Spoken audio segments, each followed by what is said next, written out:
you hang out with your friends and you watch this fight on Saturday night, you know what you're going to tell them? You're going to say, hey, somebody's 9-2 has to go. We have former phenoms at middleweight squaring off. Punahele Soriano taking on the former AMC Fight Nights Global middleweight champ, Roman Kopylov, a guy who looks incredibly young. He grows the salad out into his fights. He looks incredibly young. It would surprise you that he's 31. He's 1-2 in the UFC. But for Kopylov, an interesting last couple of fights. He loses to Carl Robertson in his UFC debut, gets submitted by a kickboxer. Then he takes on Albert Duraev, drops him, but gets taken down and held down for majority of that fight. Then he takes on Alessio Di Chirico in UFC, or at UFC Paris, and retires him. He looked amazing. His boxing combinations were there. He had speed and he had power in that fight, and that was the Kopylov that we had seen years ago capture that belt over there across the pond. And he's taking on a Punahele Soriano that, and I mention it every time, but a D3 All-American at Wartburg. But this time I'm going to show a video because this guy had one cool hairdo when he was in university, a little bit of a blonde streak there. But for Soriano, we knew him for all of the wrestling. He had that wishy-washy fight in a co-main event against Nick Maximov where you might have thought that he won with some of his striking, but he lost out in the grappling. He loses before that to Brendan Allen, but his last time out against Dalcha Lungiambula, all of a sudden Puna just decided, I'm going to fight with a mean streak, and in the second round of that fight, when he lands that overhand left that drops Dalcha, he got up, and I don't know if a man could flex harder than he did when he was hooping and hollering, but a giant win for Punahele Soriano, and he kind of looked like he regained a lot of the confidence that he had kind of coming into the UFC off Dana White's Contender Series. Because when we bring up the wrestling, it almost does do a disservice to his striking acumen, because yes, he does have a good wrestling background, but when he lets his hands go, he is a devastating striker in this division, and the way that he can vary his shots and kind of threaten with some of the ducks that can be disguised as takedown attempts is very effective. And I think against a guy like Kopylov, those fakes are going to be really important to try to draw out some of the hands of Kopylov. Well, and who brought Mr. Punahele Soriano into MMA in general? It was Dan Ige, teammate, who's also on this card. Exactly, which is always good to have friends and teammates on a same card as you. But for Puna, if we do see this recent version of him,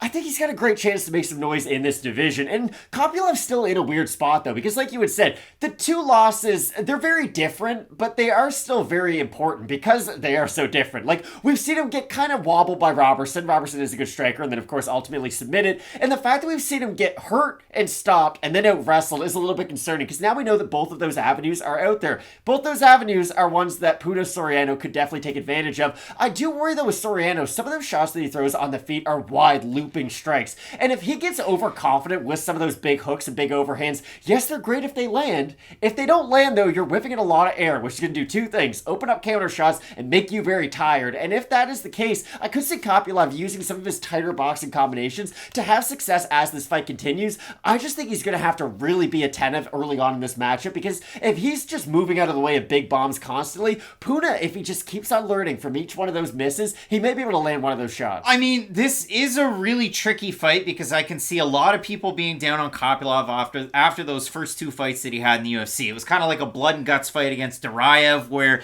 there was a chance that Kopylov could win that, could kind of stage a comeback. And you know Duraev, every time he gets hit in the left side of his face, his eyeball just puffs up. But if you do look at it in his fight against Alessio Di Chirico, he looked great. And you look at Di Chirico's face at the end of that one, it's completely just swollen up. And then, of course, he retired after the fact. And he owns a gym in Rome, so he should be fine. Is Manzo Di Chirico. But for Kopylov, we just need to see a little bit more. Same can be said against about Punahele Soriano, rather. But a little bit of a clash of styles. I think if Puna leaves himself out there to get hit, he can get hit and countered by those boxing combinations and the speed of Kopylov. Soriano isn't a giant kicker, but I think he can make them count in a fight like this. And so we'll see how Team Ratty's own responds in Kopylov. We have a look at the Topology votes, Matt. Surprise to us, they are to you. One's a fan favorite that happens to speak English, and that's the majority of the people that watch our videos, Matt. I'm going to say over under 80% Soriano in this fight. I'll say under, but it'll be favored. Son of a gun. 80% out of 1,322 total votes have Soriano. 18% by decision, 75% by knockout. For the 20% that have Kopylov, 46% by decision, 38% by knockout. I'm surprised there's that many that think this fight's going to end by knockout. No, they're both very heavy-handed strikers, especially for the division, and when they get momentum, it is really difficult to stop them. The thing about Punahele Soriano, though, that I do like, even in his losses, he didn't look that bad. Like, he hurt Brendan Allen, he just got out-wrestled by him in a lot of that fight. And it was one of those, like, Nate Diaz, I didn't lose, I just ran out of time things, because, like, Soriano, for being a big power puncher, can still carry his power late. He's not a guy who's going to look exhausted there in the third round, hands on his hips, so I like Puna in this matchup, and I think this is going to be a really fun fight. I have Soriano, but guys, go back, and as I did like before Kopylov's fight with D. Kiriko, that's as low as a guy's stock's gonna be. So I really had to go back and watch a lot of those Fight Nights Global fights. And then I thought, hey, okay, this Kopylov guy, he's pretty good, and he also has really good takedown defense if you go back and you watch a lot of those fights. So we'll see how that's able to play out for Kopylov. I do like Puna Soriano. I think he has that wrestling advantage, and usually when it's an MMA fight, the grappler over the striker, if they have a big grappling advantage, and I think Soriano has it, so I'm going Soriano, Matt's going Soriano, but really eager to hear people's thoughts on this one, because I can't wait to hear from you in the comment section on this fight specifically. And then on top of this, you have Ige versus Jackson in the main event of Imavov versus Gastelum. It's a very, very interesting weekend coming up. You're not going to want to miss it. Keep it locked in with Fight Night Picks, we always say. Let's get into it.